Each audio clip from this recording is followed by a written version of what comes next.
शुरू करते हैं। और पॉसिबल है तो आज ये चैप्टर खत्म भी कर देंगे। जीव समष्टियाँ में मेरे ख्याल से ये लास्ट रह गया ना, इसके पीछे का देख लीजिएगा। जो जो चीज़ें हैं वो हमने अपने अकॉर्डिंग चला है, एनसीईआरटी को छोड़ करके। कुछ छूटा होगा तो बता दीजिएगा हमें। अंतरा जाती है, अंतर जाती है बाबू, अंतर जाती है, परजीविता है। चलो ये चीज़ें समझा दिया था कल। देखिए हम टॉपिक अपना स्टार्ट कर रहे हैं।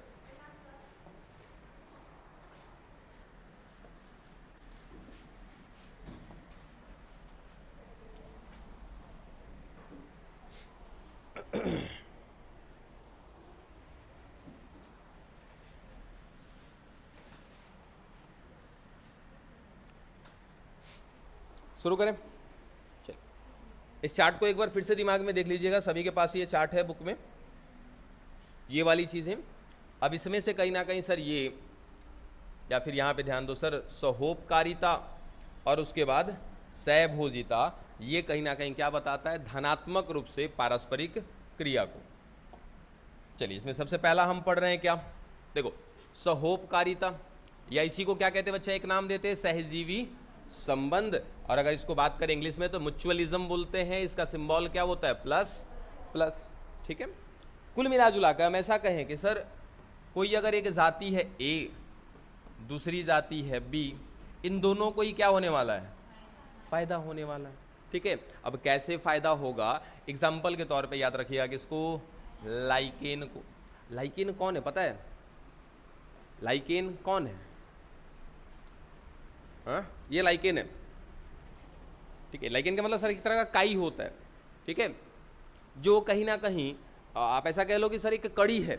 किसके किसके बीच का कड़ी है?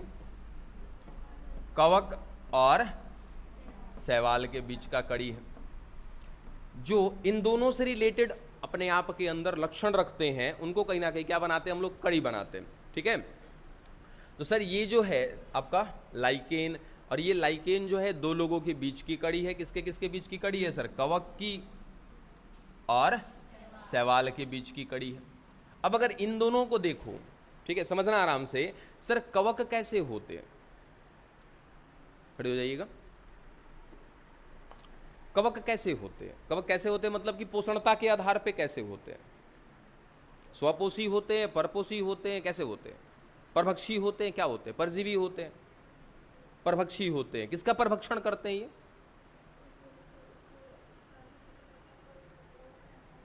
है?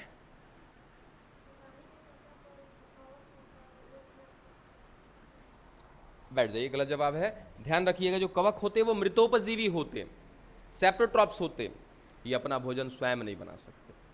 ठीक है, ये सड़े गले मृत पदार्थों पर लगते हैं और वहां से अपघटन कराते हैं और वहां से अपना पोषण प्राप्त करते हैं। ठीक है, यानी कि सर कवक के पास क्षमता नहीं है क्या करने की? भोजन बनाने की।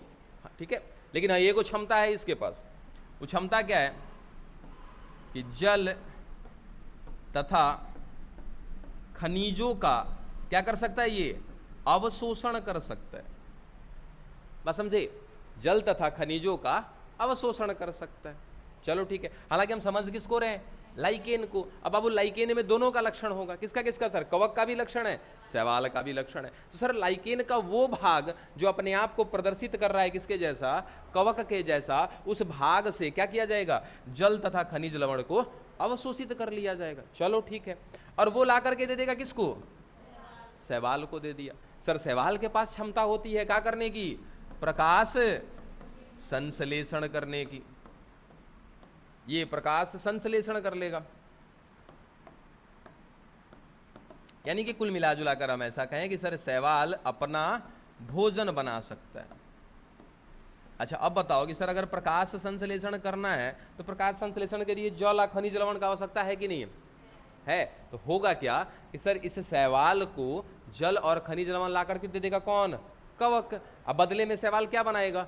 भोजन। वो अपना भोजन तो करेगा ही करेगा, उसी भोजन का इस्तेमाल कौन कर लेगा? कवक कर लेगा। अब बताओ क्या शैवाल का फायदा हो गया? सर इसको क्या मिल गया? जल और खनिज लवण। क्या कवक को फायदा हुआ? सर बिल्कुल फायदा हुआ, इसको क्या मिल गया, भोजन मिल गया। तो सिंपल सा देखो मैंने इतना समझा तो दिया, आपको खाली एग्जाम्पल याद रखना, अगर पॉसिबल हो तो रख लीजिएगा कि कहीं ना कहीं सहोपकारिता का एग्जाम्पल नंबर फर्स्ट याद रख लीजिएगा। 3-4 एग्जाम्पल आपको दे देंगे हर एक टॉपिक का, एक एक दो दो भी याद रखोगे तो बहुत ज़्यादा इनफ है, ठीक है। तो पहला एग्जाम्पल या तो आप इसको सहजीविता कह लो या सहजीवी संबंध कह लो या तो सहोपकारिता, जो कहना है कह लो। एग्जाम्पल याद रखिएगा किसको, लाइकेन को। चलिए दूसरा नंबर एग्जाम्पल, माइकोराइजा का नाम सुना है, जिसको हम एक नाम देते हैं कवकमूल। माइकोराइजा, कवकमूल, ठीक है। अब ये क्या है सर, ये भी एक प्रकार का सहजीवी संबंध है। अब सहजीवी संबंध है तो जाहिर सी बात है कि सर दो लोगों के बीचों की क्या होगी, कड़ी हो जाएगी, तो क्या कहेंगे इसको, सहजीवी संबंध कह देंगे। अब ये माइकोराइजा किसके किसके बीच का कड़ी है सर, कवक और उच्च श्रेणी के पादपों का।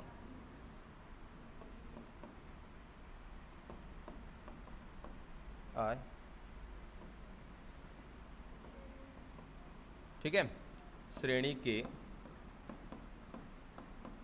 पादपों का।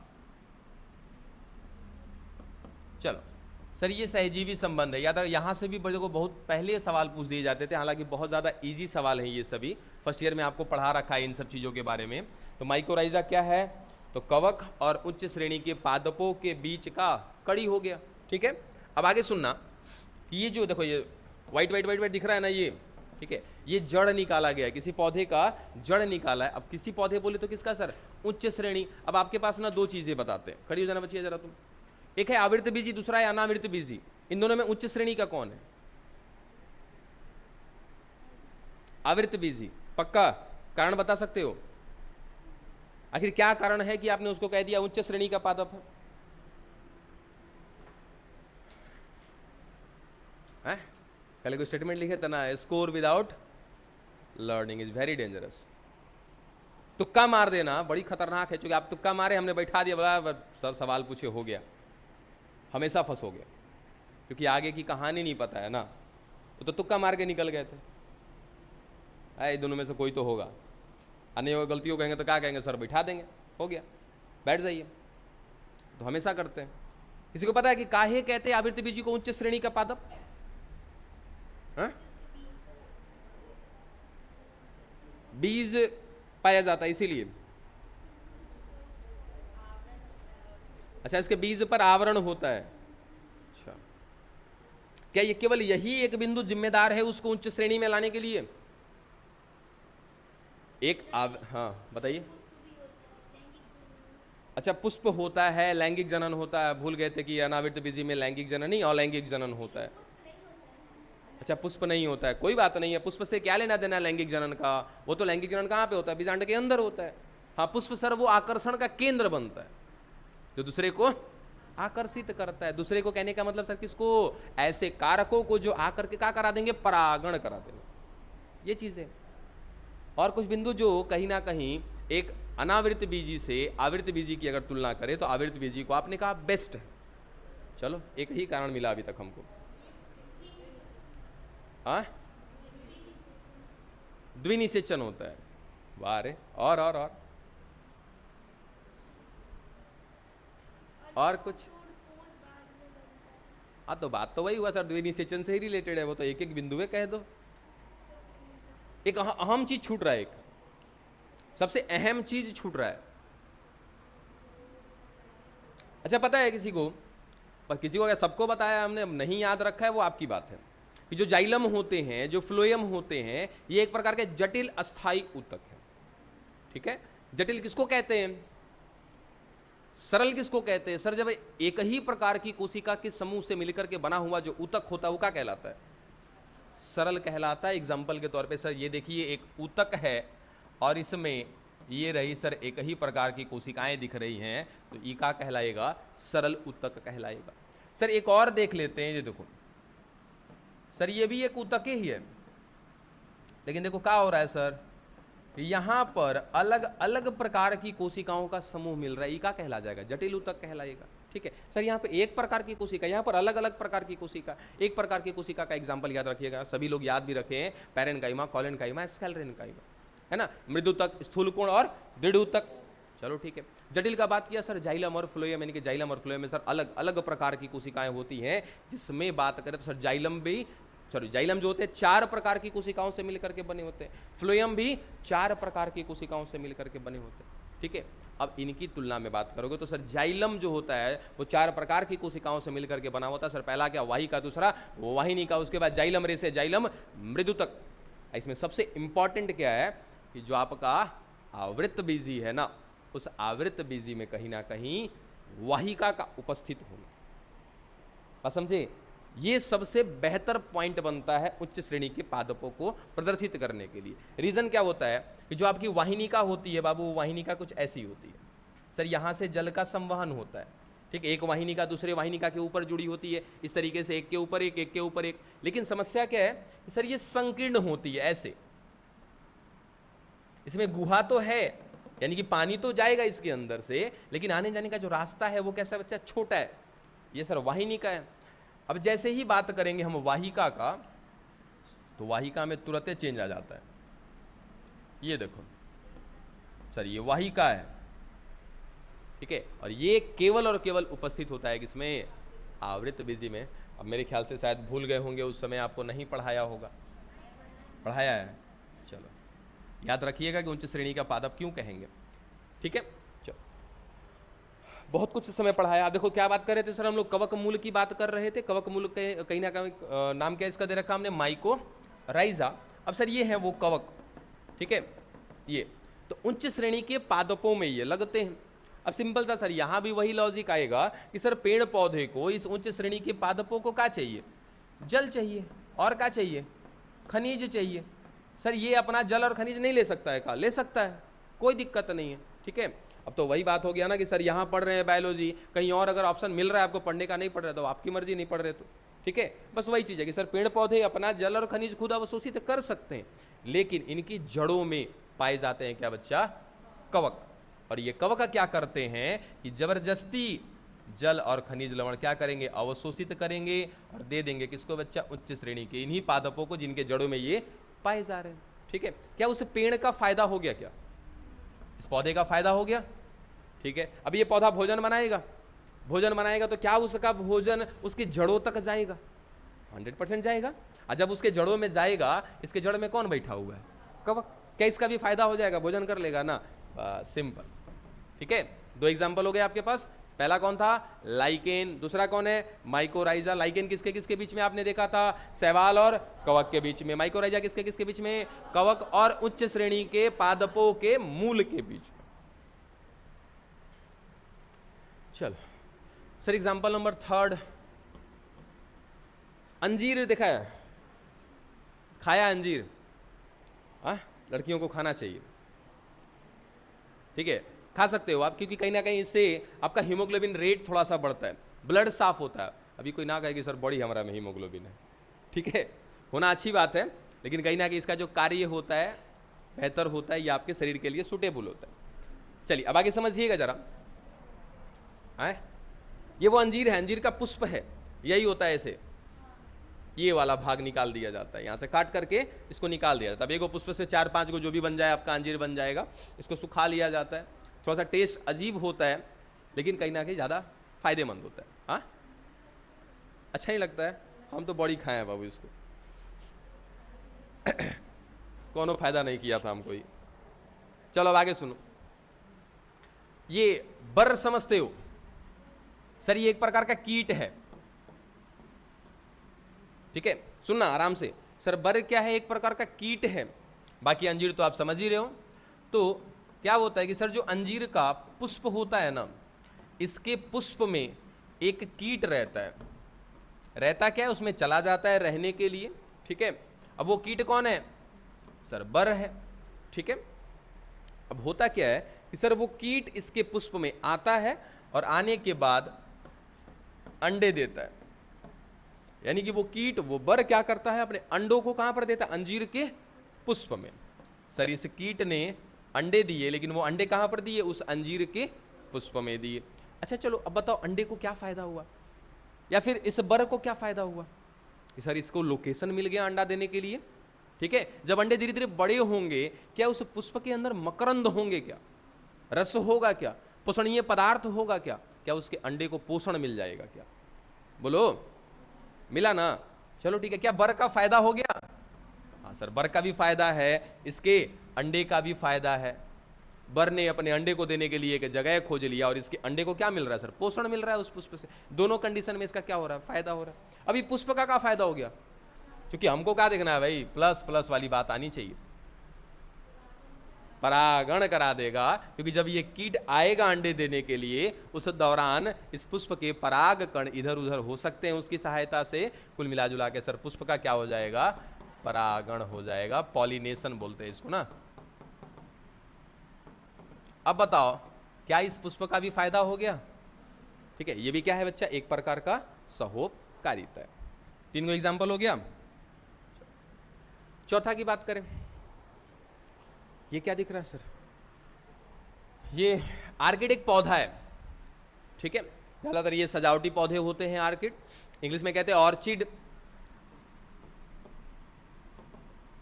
ठीक है। हिंदी में आर्किड बोल देते हैं इसको। भृंग या भ्रंग या मॉथ, ठीक है। चलो आगे सुनो सर, ये भी कौन? भृंग भी क्या एक कीट है? चलो सेम वही है कि सर ये क्या कर रहा है? आर्किड भी एक पुष्प है या पादप है जिसमें क्या मिल रहा है? पुष्प मिल रहा है। अब इस बार कौन? आर्किड अगर एग्जाम्पल में रखिएगा दिमाग में तो उस समय याद रखिएगा भृंग, ठीक है। ये कीट आएगा, सेम कहानी है सर, ये भी अंडे देगा, और अंडे कहाँ पर देगा? इसके पुष्प में देगा। वहां सर सेम कहानी होगी, इसके अंडे को पोषण मिल जाएगा, उसके अंडे को जगह मिल जाएगा, बदले में इस पुष्प का क्या हो जाएगा? परागण हो जाएगा। सर इस कीट का भी फायदा हो गया और इस पुष्प का भी फायदा हो गया। अरे भाई अगर भाई तनी याद रखना, बड़ी इंपॉर्टेंट। खत्म हो गया ये वाला सहोपकारिता, खत्म हो गया, लेकिन इसमें एक चीज और है। ये आर्किड की ही प्रजाति है जिसको कहते हैं आर्किड ऑर्फिस। ये आर्किड ही है, ऑर्चिड ही है, लेकिन उसकी एक प्रजाति है जिसका नाम है क्या? ऑर्फिस। और ये ना एक प्रकार का लैंगिक कपटी है। कौन? ये आर्किड ऑर्फिस की बात कर रहे हैं। ये एक प्रकार का सर लैंगिक कपटी है।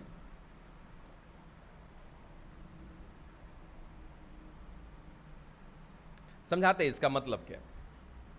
पहले तो ये बताओ सर, कपटी किसको कहते हैं?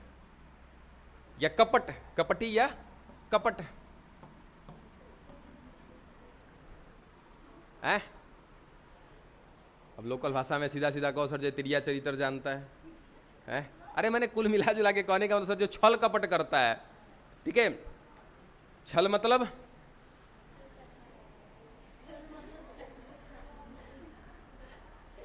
सर किसी को फंसाना, अपने झांसे में लेना, ठीक है। तो वो क्या कहलाता है सर? छल कहलाता है, कपट कहलाता है। कुछ ऐसा ही कपटी है ये आपका पुष्प। कौन? आर्किड ऑर्फिस, ठीक है। अब नॉर्मली हम पुष्प देखते हैं तो क्या दिखता है सर? ये रहा स्त्री केसर, ठीक है। उसके बाद कहीं ना कहीं ये नीचे पुष्पासन हो गया, उसके बाद ऐसे दिखा देते हैं बाह्य दल। और बाह्य दल कैसे होते हैं सर? सिंपल होते हैं, रंगीन होते हैं। चलो इस तरीके से ऐसे दिखाया। उसके बाद ये रहे पुंकेसर। नॉर्मली तो यही दिखते हैं, ठीक है कि सर पुष्पासन हो गया, स्त्री केसर हो गया, पुंकेसर हो गया, दल हो गया। उसके बाद नॉर्मली क्या हो गया सर? बाह्य दल हो गए, इस तरीके से, ठीक है। लेकिन लेकिन लेकिन देखो ये जो दिख रहा है ना, ये पता ई वाला कैसा दिख रहा है? चुड़ैल दिखे, गुड्डा दिखे, इसका बड़ी अहम रोल है। देखो तो पहले अभी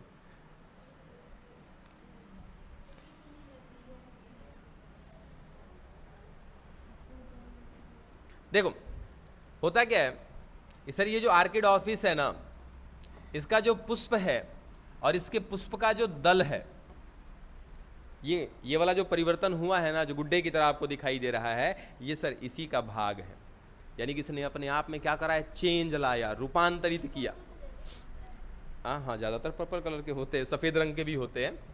सुनो क्या हुआ कि सर आर्किड ऑर्फिस के पुष्प में जो दल मिल रहा था, उस दल में कहीं ना कहीं आया है क्या? चेंज।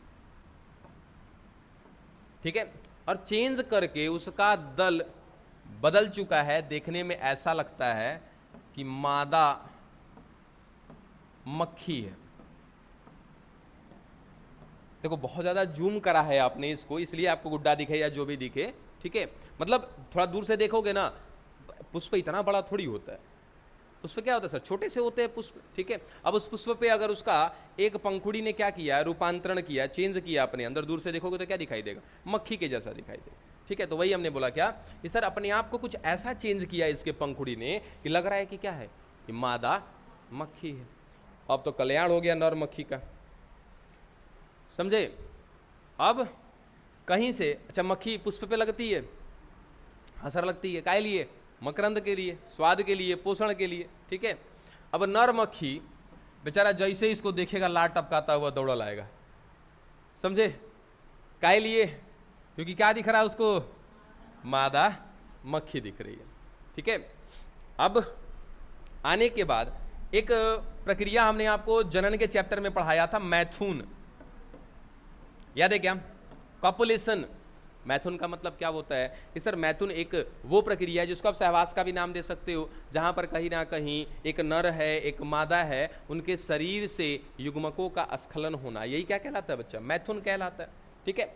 एक अगर मैं इसको भी कहूं कि सर यहां पर दो प्रकार की चीजें दिखा सकते हैं सर, एक को कह सकते हैं वास्तविक, एक को कह सकते हैं आभासी, बस अपने आप को समझाने के लिए या इस टॉपिक को समझने के लिए। वास्तविक का मतलब कि सर जहां पर ये सहवास की क्रिया, ये मैथुन की क्रिया एक नर और मादा दोनों के बीच में हो रही हो, तो ये चीज क्या कहलाएगा सर, वास्तविक कहलाएगा।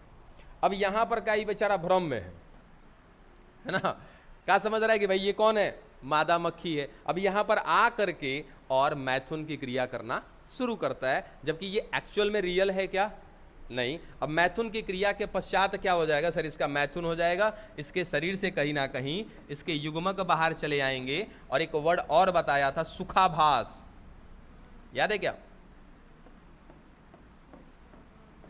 सुखाभास, यानी कि इसको क्या होगा सर, सुख मिलेगा, आनंद मिलेगा, क्योंकि कहीं ना कहीं इसके शरीर से युग्मक बाहर आ गए, मैथुन की क्रिया संपन्न हो गई। अब बताओ इसका फायदा हुआ कि नहीं हुआ, किसका, इस नर मक्खी का फायदा हुआ, ठीक है।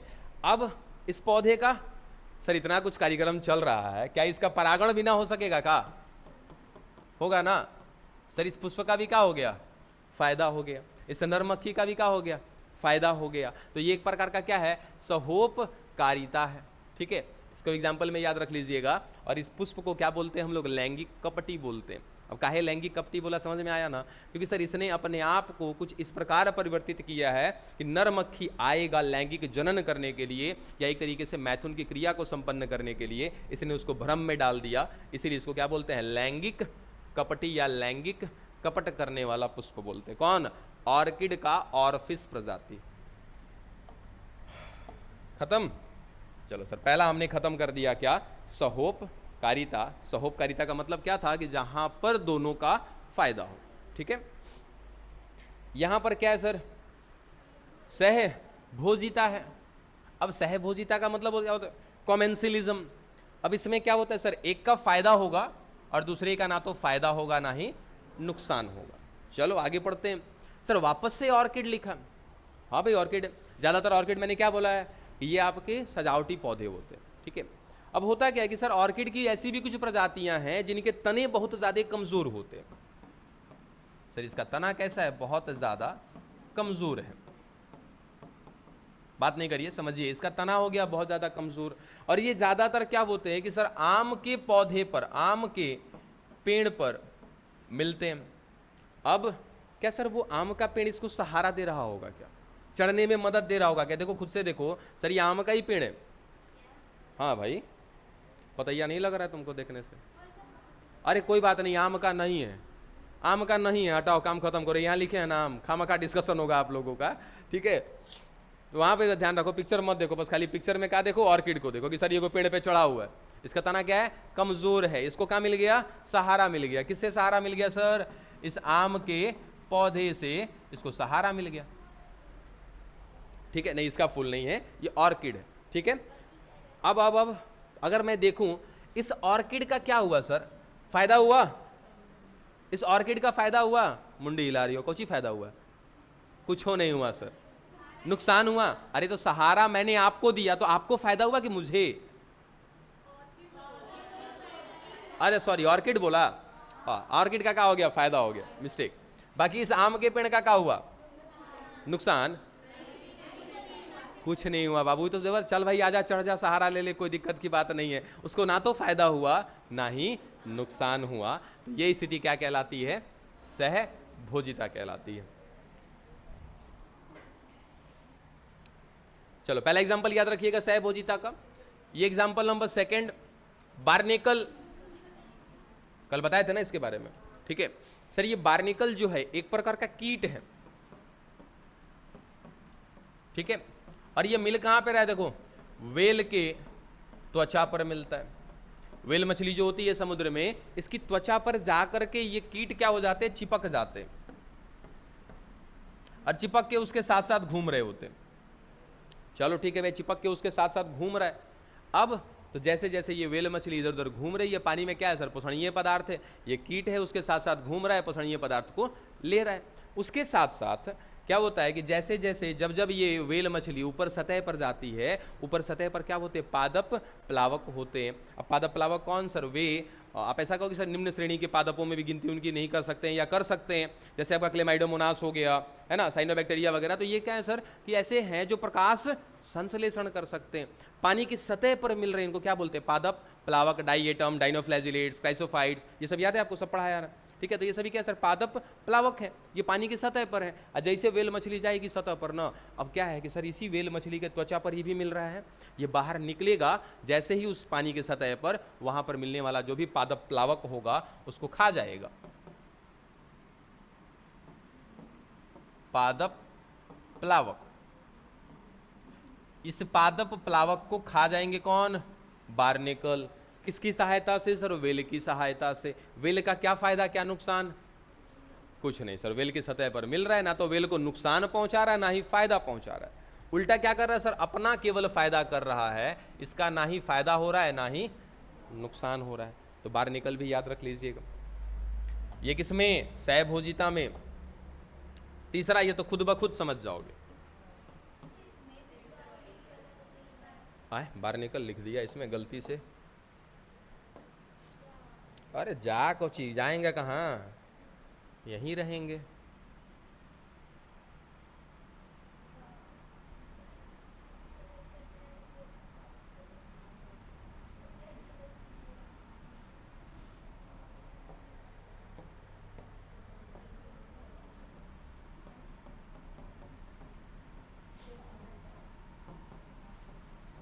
ठीक है, चलो अब यहाँ पे चरगाही जंतु और पक्षी की बात कर रहे हैं।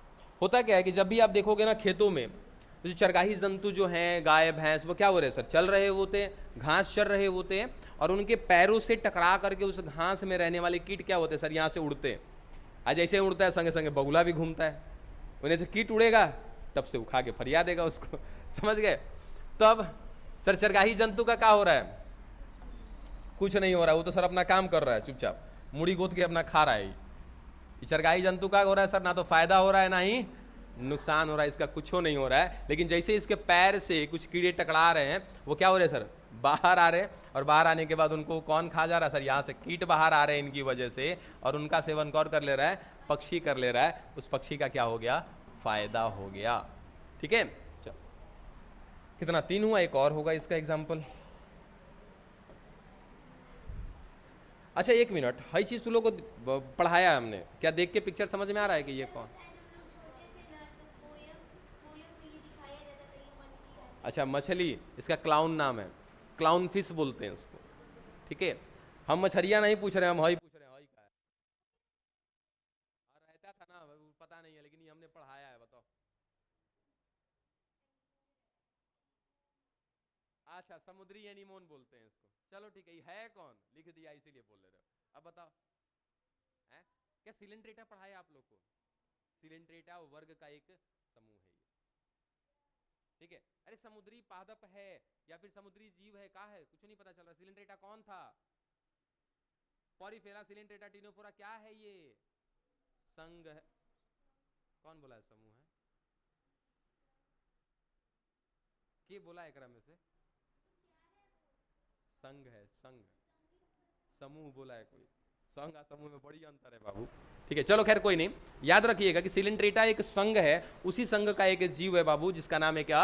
समुद्री एनीमोन। ठीक है, अब यहां पर उस समय भी मैंने ये एग्जाम्पल दिया है वहां पर। ठीक है, अब कहीं पर आपको याद है कि सर इनमें स्पर्शक होते हैं। समुद्री ये जो एनेमोन है सर, ये एनेमोन तो ऐसा है, तो ये क्या दिख रहा है सर? इसमें से स्पर्शक निकले हुए इसे, बात समझे? इस तरीके से। और भी आपको बताया था कि सर ये स्पर्शक क्या करते हैं। अब मान लो सिंपल सा एग्जांपल है, सर एक हम है यहाँ पर एज ए सिंपल, ठीक है, अब 4-5 गो हमको घेर लिया है फरियाने के लिए, तो डर तो जाएंगे हम, लेकिन अगर कहीं हम अपना पॉकेट में से 2-4 गो हथियार निकाल के टाइट कर दिए तो समझ रहे हो, डर जाएगा ना वो। तो वैसे ही क्या होता है बच्चा, ये है स्पर्शक, बात समझे? स्पर्शक होते हैं, तो ये स्पर्शक क्या करते हैं सर? इनकी सुरक्षा करते हैं। ठीक है, ये अपने प्रोटेक्शन के लिए अपने स्पर्शकों का विकास किया इन्होंने। तो सर इसमें स्पर्शक मिल रहे हैं, किसमें? समुद्री एनेमोन में मिलते हैं, जो सर इनको ना एक तरीके का प्रोटेक्शन देता है कि दूसरे जो जीव आएंगे ना, इनको नुकसान नहीं पहुंचाएंगे। अभी ये स्पर्शक की वजह से क्या पता, यहाँ पे पूरा जाल जैसा दिख रहा है का? ठीक है, यही जाल में आकर के घुस करके छिप करके रह जाती है कौन? Clown fish. इसको छिप के रहने की क्या जरूरत है? क्या ये किसी की शिकार बन सकती है क्या? कोई इसको मार के खा सकता है क्या? तो ये जा करके सी एनेमोन के स्पर्शकों में छिप जाती है। अब बताओ कि सी एनेमोन का फायदा नुकसान कुछ हुआ? तो कुछ नहीं हुआ उसका तो, लेकिन वो मछलिया का फायदा हो गया। सर इसका फायदा हो गया, इसका ना तो फायदा हुआ ना ही नुकसान हुआ। डन।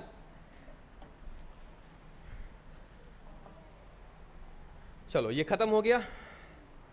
तीसरा जो आपका पॉइंट है, यानी कि हमने सर धनात्मक वाला खत्म कर लिया। आएगा वो मेरे मुताबिक आएगा ना कि आपके मुताबिक आएगा? देखो हम डिसाइड करते हैं ना कि हमको कैसे पढ़ाना है, क्या करना है, वो हमारा डिसीजन होता है, हम अपने हिसाब से तैयार करते हैं। अब समझिए, 2 चीजें हमने खत्म कर ली। सर धनात्मक रूप से जो पारस्परिक क्रियाएं चल रही थी आपस में, उनको क्या करा हमने? खत्म कर दिया। अब ऋणात्मक पढ़ेंगे। ऋणात्मक में कितने हैं आपके पास? 4, जिसमें से सबसे पहला हम बात कर रहे हैं क्या बच्चा? परभक्षण। परभक्षण माने इसे, इसका सिंबल क्या बनेगा? प्लस माइनस का। परभक्षण माने सर एक को मार करके कोई खा जाएगा दूसरी जाति, यानी कि एक जाति दूसरी जाति को मार करके खा जाएगी। ठीक है, अब एक का फायदा हो गया, दूसरे का नुकसान हो गया। चलो अब यहां पे सर 2 वर्ड हैं, सबसे पहला परभक्षी और दूसरा पोषक। अब बताइए कि परभक्षी कौन है, पोषक कौन है? सर जो मारेगा उसको क्या बोलेंगे? परभक्षी बोलेंगे। और जो शिकार बनेगा उसको क्या बोलेंगे सर? पोषक बोलेंगे, होस्ट बोलेंगे, प्रे बोलेंगे। ठीक है, ये शिकार बन गया सर उसका। चलो अब एग्जाम्पल के तौर पे अगर मैं यहां पे देना चाहूं सर, शेर, हिरण, क्या हो जाएगा सर? शेर आपका शिकारी हो जाएगा, मारने वाला हो जाएगा। हिरण क्या हो जाएगा सर? शिकार बन जाएगा। शेर का क्या हो जाएगा? नुकसान की फायदा? फायदा। ठीक है, चलो अब एक चीज और बताओ कि सर क्या शाकाहारी भी परभक्षी होते हैं? शाकाहारी, इसका मतलब सर शाकाहारी में हम भी आ सकते हैं। ठीक है, हालांकि हम तो सर्वाहारी हैं। शाकाहारी अगर कह ले कि ना चलो एकदम शुद्ध पंडित वाली स्थिति है हमारी, हम शाकाहारी हैं, क्या पेड़ पौधे को नहीं खाते हैं? तो वो पेड़ पौधा क्या है सर? हमारा शिकार है। उस पेड़ पौधे के लिए हम क्या हो जाएंगे? शिकारी हो जाएंगे। जैसे मान लो कि सर एक खेत है, वहां पर एक गैया चर रही है, तो गैया जो चर रही है वो क्या कर रही है सर? पौधे को खा रही है कि नहीं खा रही है? उस पौधे का नुकसान हो रहा है कि नहीं हो रहा है? नुकसान हो रहा है ना। उसको मार दे रही है, मार करके अपना पोषण प्राप्त कर रही है, उस गाय का क्या हो रहा है? फायदा हो रहा है। तो कुल मिला जुला कर सर शाकाहारी भी क्या होते हैं? परभक्षी होते हैं। किसके परभक्षी होते हैं? पादपों के परभक्षी होते हैं। अरे सब आ रहा है भाई, काहे परेशान हो रहे हो? हमने क्या बोला? हम अपने सिस्टमैटिक से चलते हैं, हमारा सिस्टम कुछ और कहता है। अब देखो परभक्षण हमें समझ में आ गया। ठीक है, अभी परभक्षण में जितने एग्जाम्पल आपको बनाने होंगे बना लेना, क्योंकि परभक्षण में कुछ खास तो है नहीं। परभक्षण क्या है सर? किसका किसका एग्जाम्पल देना चाहोगे? किसी का भी एग्जाम्पल दे दोगे। बाकी परभक्षण से जुड़ी कुछ बातें हैं वो देखो कि सर पहले मैं बात करता हूं, परभक्षण मुझे समझ में आ गया। अब ना जरा हम परभक्षी के बारे में देखते हैं। परभक्षी कौन? सर वो शिकारी, ठीक है। उस शिकारी की बात करें अगर हम लोग तो सिंपल सा कि सर इसके कुछ लक्षण होते हैं, परभक्षी के कुछ अपने लक्षण हैं, जरा उनके बारे में बात करें। देखिए सर, पोषकों की संख्या को नियंत्रित करते हैं कौन? सर ये शिकारी, ये परभक्षी। इसका मतलब समझ में आ रहा है क्या? पोषकों की संख्या का नियंत्रण करते हैं। हाँ, कैसे? बिल्कुल हो सकता है ऐसा। जैसे एग्जाम्पल के तौर पे ले लें अगर हम लोग कि सर अगर ये परभक्षी ना रहे, मान लिया सर एक जंगल है, इस जंगल में ना 500 हिरन है। लो भाई 500 हिरन मिल रहा है, एक को शेर नहीं है। अब सर जनसंख्या तो बढ़ेगा ना इसका, जनसंख्या बढ़ता जा रहा है, बढ़ता जा रहा है, बढ़ता जा रहा है। सर पोषक की संख्या अनिश्चित रूप से बढ़ रही है कि नहीं बढ़ रही है? क्या वो हिरन उस इकोसिस्टम में कुछ गलत तरीके से बिहेव कर सकते हैं? बिल्कुल सर, अनिश्चित रूप से किसी का संख्या बढ़ना कहीं ना कहीं क्या हो सकता है? नुकसानदायक हो सकता है। जिसका एक एग्जाम्पल याद रखिएगा कि 1920 की घटना है, ठीक है, कहाँ की? ऑस्ट्रेलिया की, ठीक है। अब हुआ क्या था कि सर 1920 में, 1920 ही है, ठीक है, ऑस्ट्रेलिया में ना एक पौधे को लाया गया खूबसूरती के लिए, पता है कौन? नागफनी को लाया गया। अब कौना हिसाब से लाया गया जो भी है, नागफनी को लाया गया, कैक्टस को लाया गया। हालांकि कुछ कैक्टस ऐसे भी होते जो काफी ज्यादा खूबसूरत होते, ठीक है। अब हुआ क्या कि नागफनी को ला करके लगा दिया कहां? सर ऑस्ट्रेलिया में लगा दिया। और सर जब लगा दिया तो क्या करेगा? तेजी से संख्या बढ़ाएगा ये अपनी। सर बढ़ाता जा रहा है, बढ़ाता जा रहा है, बढ़ाता जा रहा है। पता है बढ़ाता क्यों जा रहा था? क्योंकि इस ऑस्ट्रेलिया में ना इसका कोई भी परभक्षी नहीं था। अब जब सर कोई भी परभक्षी है ही नहीं, जैसे यहाँ पे बात किया सर जंगल में शेर नहीं है, ठीक है, अभी पता है क्या कहने जा रहे थे कि शेर में जंगल नहीं है ठीक है, तो जंगल में शेर नहीं है, तो नहीं है तो हिरन की संख्या बढ़ रही है। वैसे ही कहीं ना कहीं सर इस ऑस्ट्रेलिया में नागफनी तो लाके लगा दिया, लेकिन नागफनी को मारने वाला, नुकसान पहुंचाने वाला कोई भी वहां पर परभक्षी नहीं है। सर क्या हो रहा है? नागफनी का एकाएक संख्या बढ़ रहा है बहुत तेजी से। इतना ज्यादा जनसंख्या बढ़ गया था इस नागफनी का कि रोड पे मोटरसाइकिल कार पार करना मुश्किल था। मान लो ये समय में होगा कि नहीं होगा, आने जाने में यातायात साधन में दिक्कत होने लगी, अब प्रॉब्लम होने लगा। तब वहां के गवर्नमेंट ने कहा कि भाई किसी को लेकर आओ जो क्या करेगा सर इसके लिए परभक्षी के जैसा काम करेगा। तब इनके लिए परभक्षी मंगाया गया। कौन? सलभ। सलभ कौन होते हैं? कीट होते हैं, याद रखिएगा सर। सलभ को मंगाया गया दूसरे देशों से, ठीक है, ला करके ऑस्ट्रेलिया में छोड़ा गया। सलभ कौन? कीट। सर ये कीट क्या करेगा? इस नागफनी को खा जाएगा। अब संख्या का नियंत्रण हो जाएगा ना? डन। अभी हमने पहला बिंदु देखा है, पहला लक्षण देखा है किसका? परभक्षी का। चलो दूसरा लक्षण क्या है सर? खाद्य श्रृंखला में ऊर्जा के संचार का सन्नाल बनाते। इसका मतलब समझ में आ रहा है? खाद्य श्रृंखला में ऊर्जा के संचारण का सन्नाल बनाते हैं। सन्नाल माने क्या होता है? कनेक्ट करना, जोड़ना। खाद्य श्रृंखला सभी को पता है सर, एक फूड चेन बोलते हैं उसको। जैसे सर घास मिल रहा है, इस घास को खाने वाला खरगोश, इस खरगोश को खाने वाला लोमड़ी, कुछ भी लगा सकते हो हम अपने हिसाब से चल रहे हैं, ठीक है। लोमड़ी को खाने वाला चलो शेर। अब समझना, पॉइंट समझना कि सर ये खरगोश शिकार है या शिकारी है? दोनों है सर, दोनों है। शिकार लोमड़ी का,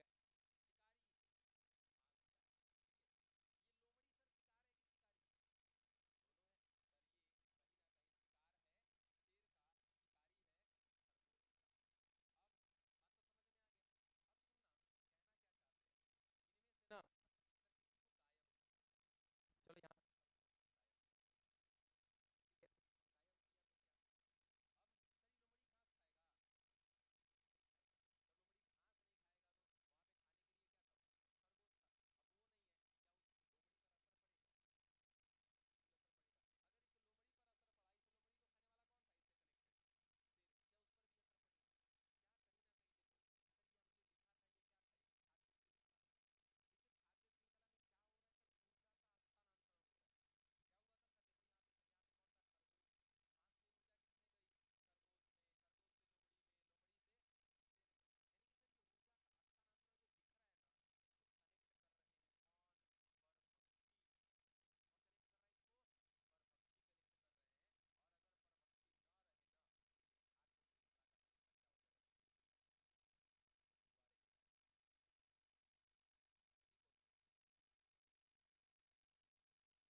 जोश जुनून रहता है पढ़ाने में, वो जुनून आप में भी होना चाहिए ना।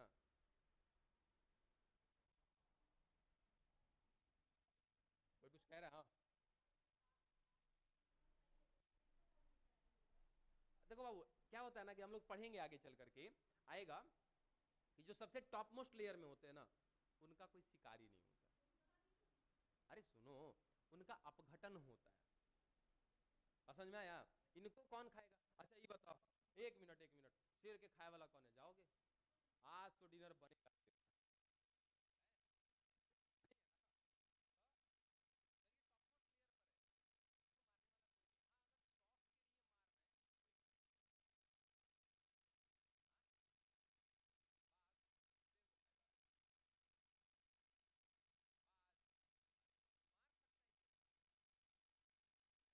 मैंने देखा है क्या है? कहाँ दुनिया में, कौन दुनिया में थे सभी लोग? पर भक्षण माने सर एगो का फायदा होगा। कैसे फायदा होगा? मार के फायदा होगा। बाज चील गीद एकरा में औकात है, ताकत है, जा शेर को मार दे? एक पंजा मारेगा अगर तुरंत बिरयानी बन के वहीं फरिया देगा, समझे?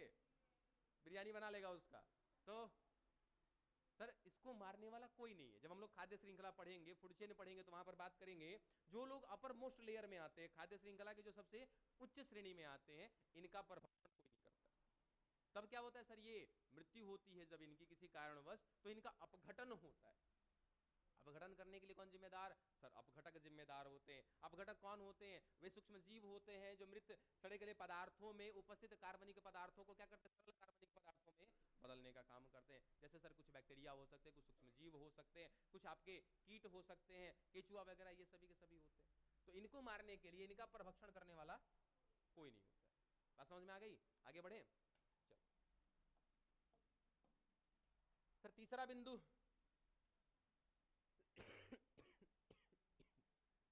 जातीय विविधता को बनाए रखना। इसका मतलब, जातीय विविधता को बनाए रखना इसका मतलब, पहले तो ये बताओ जातीय विविधता मतलब क्या होता है? हमारे आसपास अलग अलग प्रकार की जातियों प्रजातियों का पाया जाना ही क्या कहलाता है? जातीय विविधता कहलाती है। इंग्लिश में बोलते हैं बायोडाइवर्सिटी। ठीक है? बंद हो गया? ये तो लोग अपना स्विच ऑन कर लो, सबसे किनारे वाला वहीं से, हाँ ऊपर का सबसे किनारे वाला। चलो, जातीय विविधता तो समझ में आ गई कि सर हमारे आसपास जहां भी हम रह रहे हैं वहां पे अलग अलग प्रकार की जाति प्रजातियां मिल रही हैं जीवों की, वो उनका अलग अलग प्रकार की जाति प्रजातियों का मिलना ही क्या कहलाता है? जातीय विविधता कहलाती है। अब जैसे कह ले कि सर कुत्ते की ना केवल हमारे इंडिया में एक ही जाति मिल रही है, तो क्या कहेंगे सर कुत्ते की बहुत ज्यादा जातीय विविधता है? नहीं। हाँ लेकिन कह दिया कि सर कुत्ते का हमारे इंडिया में 100 को जाति मिल रहा, तो कह सकते हैं कि सर जातीय विविधता क्या है? इसकी बहुत ज्यादा है। ठीक है, चलो ये तो समझ में आ गया। अब इस टॉपिक को समझो क्या कि सर जो परभक्षी हैं ये जातीय विविधता को बनाए रखते हैं। इसका मतलब कि सर ये कोई क्षेत्र है, कोई एरिया है, यहां पर ना 50 प्रकार के जीव मिल रहे हैं। समझना, 50 प्रकार के जीव मिल रहे हैं। उसी 50 प्रकार में से कौन है? सर परभक्षी भी है। समझिएगा, 50 प्रकार के जीव मिल रहे हैं, उनकी संख्या नहीं बताया, प्रकार बताया, संख्या की बातें नहीं कर रहे। सर 50 प्रकार के जीव मिल रहे हैं इस जगह पर, उसमें कौन है सर? कुछ उसमें परभक्षी भी है। साल 2 साल पहले भी देखा गया, साल 2 साल बाद भी देखा गया, सर अभी भी 50 प्रकार का मिल रहा है। ठीक है, अब इसका एक कहानी सुनो। ये आई थिंक प्रशांत महासागर की बात है, जो भी हो शायद प्रशांत का ही बात है। प्रशांत महासागर के, और ये प्रशांत महासागर कहाँ पे? आई थिंक अमेरिका में है। ठीक है, चलो उतना हिस्ट्री हमें नहीं जानना है, अरे आराम से देख लेना। हाँ हेलो हेलो, रख दीजिए उसको। सुनिए, ये प्रशांत महासागर में कहीं ना कहीं जो समुद्र है ना,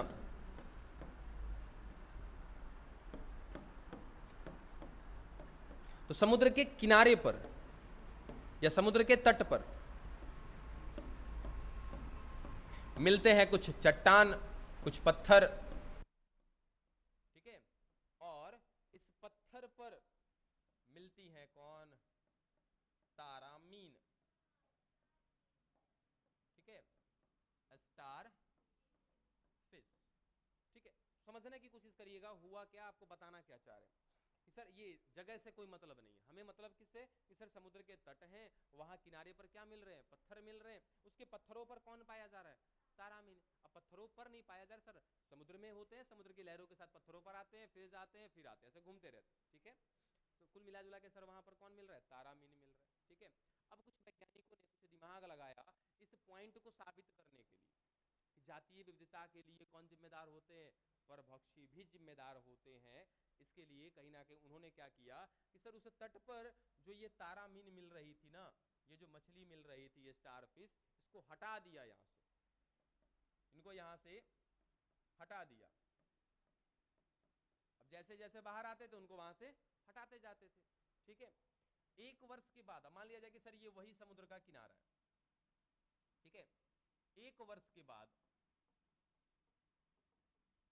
जब वहां आसपास की जातीय विविधता देखी गई तो पता है क्या पता चला कि लगभग 10 प्रकार की जातियां गायब हो चुकी हैं।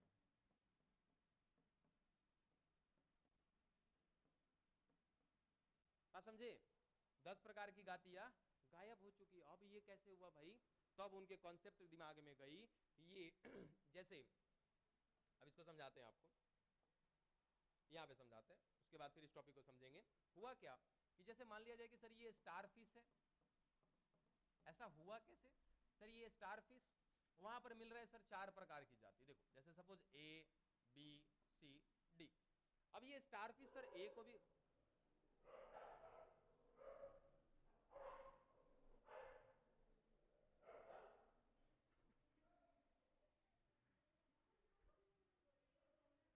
ए में कैसे आ गया जी?